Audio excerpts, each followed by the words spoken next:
नमस्कार दोस्तों, मैं दिनेश आप सभी का एक बार फिर अपने YouTube चैनल पर स्वागत करता हूं। दोस्तों, आज मैं आप लोगों के लिए एक सवाल लेकर आया हूं। तो सवाल जो है वो आपका ट्रांसफार्मर से जुड़ा हुआ है, ओपन डेल्टा अरेंजमेंट। तो देखिए सवाल कुछ इस तरह से है, when a bank of two single phase transformer in an open delta arrangement is used, each of them supply. तो ये कह रहा है यदि दो सिंगल फेज ट्रांसफार्मर को आप ओपन डेल्टा अरेंजमेंट में यूज़ करते हैं तो प्रत्येक जो ट्रांसफार्मर है उस पर कितना जो है वो लोड रहेगा। तो चलिए इसको समझते हैं विथ एग्जाम्पल। देखिए यहाँ मैंने आपको एक नॉर्मल डेल्टा कनेक्शन दिखाने की कोशिश की है और ये है आपका ओपन डेल्टा अरेंजमेंट। तो अब यदि अपने इसमें लोड की बात करें, देखिए यदि मैं लोड कनेक्ट करूं तो लोड कुछ इस तरह से कनेक्ट होगा और यहाँ पर लोड आप कुछ इस तरह से कनेक्ट करेंगे। अब देखिए यदि अपने इसको 10 kVA का मान लेते हैं, एज्यूम कर लेते हैं कि ये जो है एक जो ट्रांसफार्मर है वो आपका 10 kVA प्रत्येक जो है वो 10 kVA का है। ठीक है, तो टोटल जो कैपेसिटी है लोड की, लोड पर वो जो सप्लाई करेगा ये कितना करेगा, 30 kVA सप्लाई करेगा। और यहाँ आपकी जो रेटिंग है ओपन डेल्टा के केस में आपकी जो कैपेसिटी है वो 20 हो जाएगी।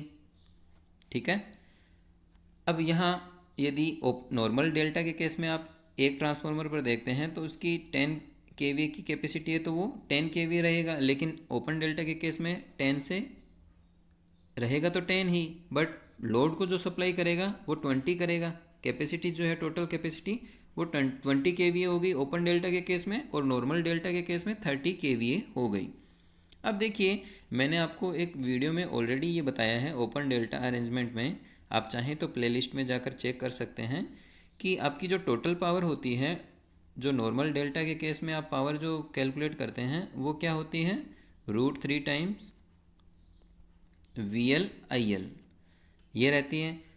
और यदि आप इसको रेटेड की फॉर्म में देखें तो रेटेड की फॉर्म में आपकी वी रेटेड इंटू IL क्या है, यहाँ देखिए यदि आप इसको रेटेड वोल्टेज और इसमें करंट जो है वो रेटेड करंट एज्यूम करते हैं तो इसमें आने वाली करंट कितनी होगी, √3 टाइम्स I रेटेड, क्योंकि आपकी ये लाइन करंट है।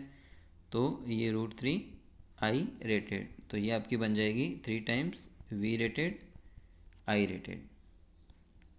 ठीक है, तो ये आपकी नॉर्मल डेल्टा के केस में पावर होती है। और ओपन डेल्टा के केस में यदि आप पावर देखेंगे, ओपन डेल्टा या वीवी कनेक्शन भी इसको बोलते हैं, तो इस केस में आपकी पावर जो है वो क्या हो जाएगी, VL/IL, और इसको आप रेटेड की फॉर्म में लिखेंगे तो √3 V रेटेड और I रेटेड। ऐसा क्यों लिखा, क्योंकि यहाँ आपका वोल्टेज रेटेड वोल्टेज है, यहाँ करंट है वो रेटेड करंट है, बट यहाँ जो लोड को सप्लाई होने वाली है यही करंट जाएगी ना, तो लाइन करंट क्या रहेगी, आपकी रेटेड करंट ही रहेगी, √3 टाइम्स नहीं होगी। तो ये आपकी कौन सी पावर होगी, ओपन डेल्टा के केस में पावर होगी, और ये आपकी नॉर्मल डेल्टा के केस में पावर हो गई।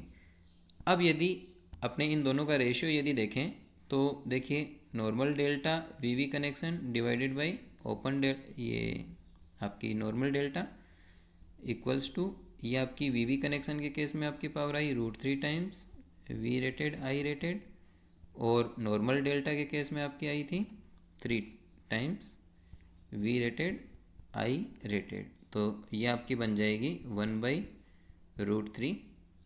तो आप ये कह सकते हैं कि वीवी कनेक्शन में आपकी पावर जो है वो पहले की बजाय √3 टाइम्स कम हो जाएगी, ये पावर जो है आप सप्लाई करेंगे।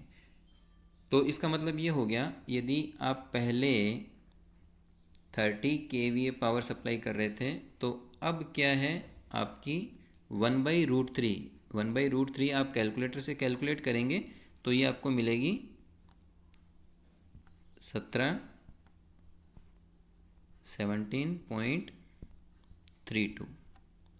तो अब आपकी पावर जो है वो इतनी रहेगी, यहाँ पावर आपकी इतनी थी, लेकिन यहाँ यदि आप एक ट्रांसफार्मर की बात करते हैं तो क्योंकि 3 ट्रांसफार्मर है तो एक की क्या आ जाएगी, 10 kVA आ जाएगी, बट यहाँ पर आपके 2 ट्रांसफार्मर हैं तो एक की रेटिंग क्या आ जाएगी, 8.86, 8.66 ये जो है केवी आ जाएगी। ठीक है, यहाँ 100% थी तो यहाँ आपकी 86% रहेगी।